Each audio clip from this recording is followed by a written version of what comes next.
क्या आपने कभी सोचा है कि एक ही रासायनिक सूत्र से अलग-अलग यौगिक कैसे बन सकते हैं? यह सब संभव है आइसोमेरिज्म के कारण। आइसोमेरिज्म एक ऐसी प्रक्रिया है जिसमें दो या दो से अधिक यौगिक एक ही रासायनिक सूत्र साझा करते हैं, लेकिन उनकी संरचना या व्यवस्था भिन्न होती है। आइसोमेरिज्म के मुख्य दो प्रकार हैं, संरचनात्मक आइसोमेरिज्म और स्पेसियल आइसोमेरिज्म।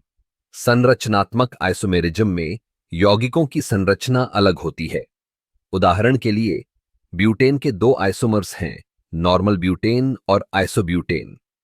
नॉर्मल ब्यूटेन में 4 कार्बन अणु एक सीधी श्रृंखला में जुड़े होते हैं, जबकि आइसोब्यूटेन में 3 कार्बन अणु एक शाखा के रूप में जुड़े होते हैं। अब बात करते हैं स्पेसियल आइसोमेरिज्म की। इसमें यौगिकों की 3 आयामी संरचना भिन्न होती है। यह मुख्यतः ज्यामितीय आइसोमेरिज्म और ऑप्टिकल आइसोमेरिज्म में विभाजित होता है। ज्यामितीय आइसोमेरिज्म में यौगिकों के अणु एक दूसरे के सापेक्ष अलग-अलग स्थानों पर होते हैं, जैसे कि सीस ट्रांस आइसोमेरिज्म, जहां अणु एक दूसरे के सापेक्ष अलग-अलग स्थिति में होते हैं।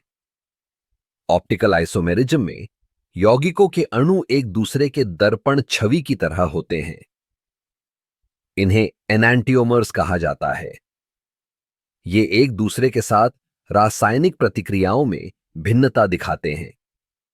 उदाहरण के लिए, एक एनांटियोमर दवा का प्रभाव सकारात्मक हो सकता है, जबकि दूसरा नकारात्मक।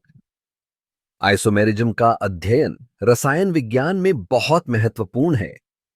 यह न केवल हमें यौगिकों की संरचना को समझने में मदद करता है, बल्कि औषधि विज्ञान, जैव रसायन और सामग्री विज्ञान में भी इसकी भूमिका महत्वपूर्ण है।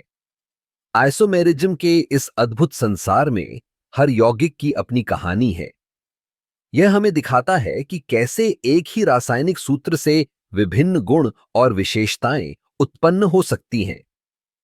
तो अगली बार जब आप किसी यौगिक को देखें, तो सोचें कि क्या इसके पीछे कोई आइसोमेरिज्म की कहानी छिपी है।